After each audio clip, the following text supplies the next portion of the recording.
Students, whatever homework is given to you, you have to submit it on the very next day between 8 am to 1 pm to the given WhatsApp number, and it is compulsory to submit your homework as your attendance will be marked on the basis of your submission. Hello everyone, this is Arun Kumar with a new exercise 12.2 of chapter 12 ratio and proportion of class 6 mathematics. So let's start with a question number 1. In question 1, determine if the following are in proportion.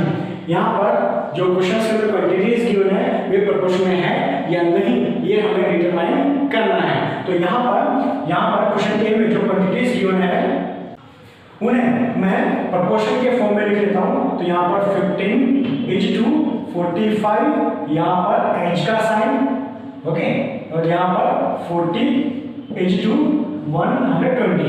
अब यहाँ पे ये ratio और ये ratio, इन दोनों को मैं fraction के फॉर्म में लिख लूंगा कुछ इस तरह से, और ये जो साइन है इसकी जगह मैं इक्वल टू का साइन करूंगा और यहाँ पर इनको मैं फ्रैक्शन के फॉर्म में लिख लूंगा। नाउ इसे हम सोल्व करेंगे। 15 1 जा 15 एंड 15 3 जा 45। नाउ यहाँ पे 0 से 0 कैंसिल आउट। नाउ 4 1 जा 4 एंड 4 3 जा 12। तो यहाँ पर क्या बचेगा 1/3 और यहाँ पर क्या बचेगा 1/3। अब यहाँ पे इन दोनों के लिए जो फ्रैक्शन फॉर्म आ रहा है वो कैसा है, इक्वल है, मींस दोनों सेम है। तो हम बोल सकते हैं कि ये जो गिवन क्वांटिटीज है वे प्रोपोर्शन में हैं। सो हम राइट करेंगे 15, 45, 40 and 120 are in proportion. Suppose that अगर ये दोनों फ्रैक्शन फॉर्म, इनके जो सिंपलेस्ट फॉर्म है वे अगर डिफरेंट आते हैं तो हम इस इक्वलिफिकेशन को कट करते हैं और यहाँ पे हम लोग लिखते हैं are not in proportion. Simply are के बाद हम लोग नो राइट कर देते और बाकी एज इट इज रहने देते। नाउ इसी तरह से क्वेश्चन बी को हम लोग सोल्व करते हैं। यहाँ पे 4 क्वांटिटीज आपको गिवन है, तो यहाँ पर इन्हें मैं प्रोपोर्शन फॉर्म में लिख लेता हूँ। तो यहाँ पर 33:121, यहाँ पर प्रोपोर्शन शो करने के लिए प्रोपोर्शन का साइन, यहाँ पर 9 रेशियो का साइन 196।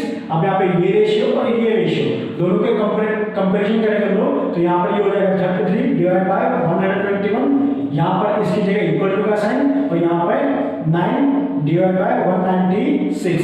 अब यहाँ पर ये हम लोग इसे 3 से सोल्व कर लेते हैं। हम लोग इसे 11 से सोल्व करेंगे। यहाँ पर 11 3 जा 33, यहाँ पर 11 1 जा 11, वन साइड में गया 11 और 11 1 जा 11। ओके, अब ये जो है ये किसी से सोल्व नहीं होगा, तो यहाँ पर ये बचेगा 3/11, यहाँ पर इक्वल टू का साइन एज और यहाँ पे 9/196।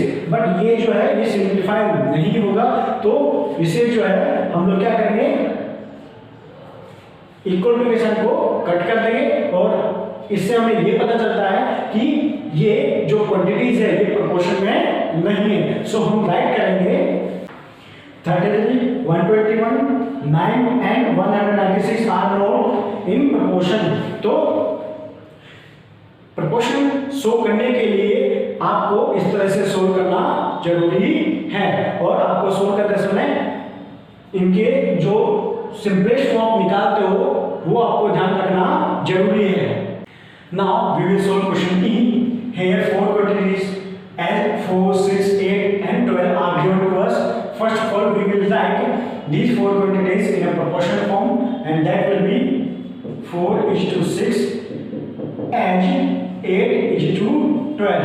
Now we will convert these two ratios in fraction, so it will be 4/6 and we will put equal to sign for this sign. Now 8/12. Now we will solve this fraction by 2. 2 to the 4, 2 3 are 6.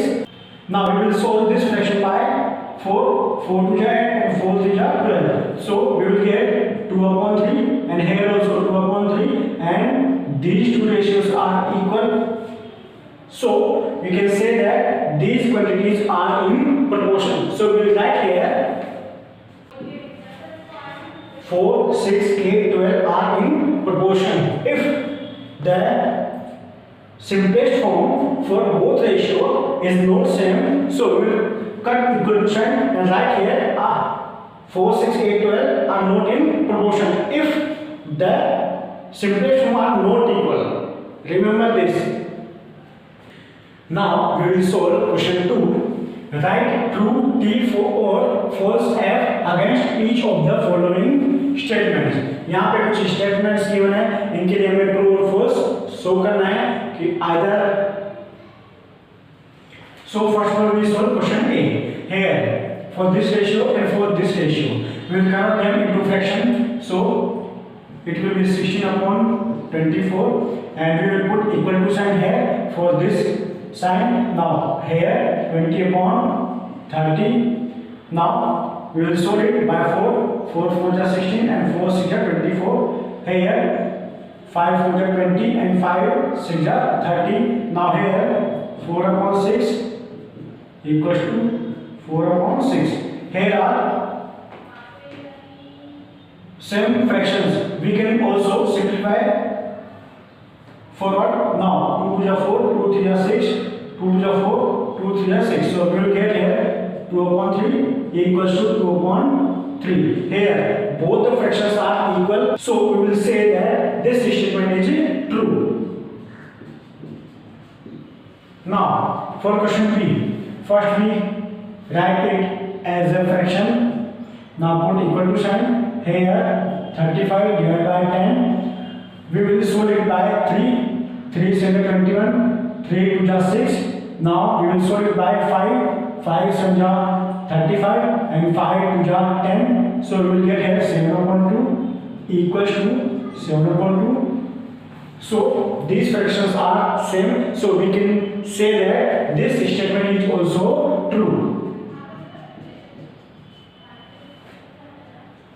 Now for question F, first we write this ratio as a fraction. So we will write 0.9 and 0 divided by 0.36 equal to sign for this. Now 10 upon 4.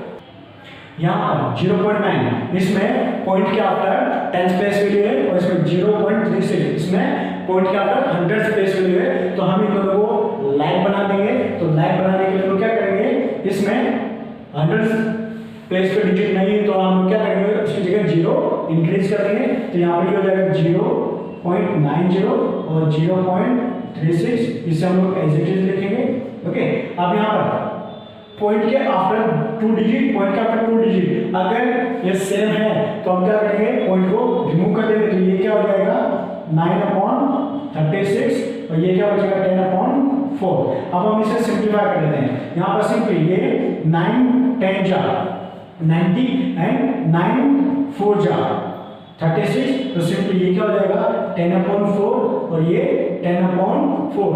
अभी equal to आ रहा है तो इसके according ये क्या हो जाएगा true. Now suppose अगर इन क्वेश्चंस के अंदर सोल्व करने पे ये फ्रैक्शन फॉर्म यहाँ पे ये है, यहाँ पे ये है और यहाँ पे ये है, अगर दोनों इक्वल नहीं आते हैं तो हम क्या बोलेंगे कि गिवन स्टेटमेंट्स क्या है, फॉल्स है. Now we will solve question 3. Are the following statements true. यहाँ पे पूछा गया है जो स्टेटमेंट्स हमें गिवन है वे ट्रू है या नहीं. तो यहाँ पर क्वेश्चन ए में गिवन आपको 40% is to 200% equals to ₹15 is to ₹75. तो सिंपली इन दोनों को जो है लोग रेशियो के फॉर्म में, इन दोनों को फ्रैक्शन फॉर्म में ले लेंगे तो क्या हो जाएगा 200. अब आप बोलेंगे सर पर्सेंट्स कहाँ गया, रेशियो में कोई यूनिट होता नहीं है और वैसे भी सेम है तो क्या हो जाएंगे, कैंसिल हो जाएंगे. और यहाँ पर इक्वल्स टू, इसे आप ऐसे भी कर सकते हैं, इसको आपने लिखा देन इसको आप अलग से लिख लीजिए 15 डिवाइड बाय 75. ओके, नाउ यहाँ पर 0 से 0 कैंसिल आउट, क्या बचेगा आपके पास 4/20. नाउ 4 में जाओ 4 5 या 20 तो ये क्या आएगा 1/5. अब यहाँ पर 15 हो जाए 15 एंड 5 जा 75 तो ये हो जाएगा 1/5. तो यहाँ पर ये और ये इन दोनों के जो सिंपलेस्ट फॉर्म वो कैसा है, इक्वल है. Means 1/5 equals to 1/5. तो गिवन स्टेटमेंट क्या होगा क्योंकि यहाँ पर ये जो क्वांटिटीज है ये कैसी है, प्रोपोर्शन में है, मींस इसके लिए प्रोपोर्शन के लिए ये रेशियो और ये रेशियो क्या है, इक्वल है। ओके, नाउ डी में बोला आपको 7.5 litre is to 15 litre equals to 5 kg is to 10 kg। Okay, अब इससे जो है हम फर्स्ट ऑर्डर लीटर के लिए देख लेते हैं, तो ये हो जाएगा 7.5 डिवाइड बाय 15। यहाँ पर सिंपली इसका पॉइंट आप रिमूव कर देंगे तो यहाँ पर क्या होगा, इसके आगे 0 इंक्रीज हो जाएगा क्योंकि पॉइंट का अपना 1 डिजिट है और आपने पॉइंट को रिमूव किया है तो सिंपली 1 0 इंक्रीज होगा यहाँ पे। अब इसे आप 15 से सोल्व कर लेंगे, यहाँ पर 15 5 75 और यहाँ पर 15 10 150। अब इसको लिखेंगे 15/10। अब अगेन इसे सोल्व करेंगे, 5 5 5 10, तो ये क्या आ गया 1/2। नाउ आप इसे लिखेंगे, ये क्या है 5/10, इसे सिंपलीफाई करेंगे 5 5 10, तो ये क्या आ गया 1/2। तो सिंपली यहाँ पर इसके लिए जो सिंपलेस्ट फॉर्म है वो क्या है 1/2। नाउ ये वाला इक्वल टू का साइन जैसे हमने इसमें रखा था ये साइन। ओके, अब यहाँ पे इसका सिंपलेस्ट फॉर्म मींस ये कितना है 1/2 इक्वल है, तो हम बोल सकते हैं कि गिवन स्टेटमेंट क्या है, ट्रू है। नाउ सपोज अगर इनके ये सिंपलेस्ट फॉर्म अगर इक्वल टू नहीं आते हैं तो हम क्या करेंगे, इक्वल टू के साइन को कट करके शो करेंगे और यहाँ पर लिखेंगे फॉल्स।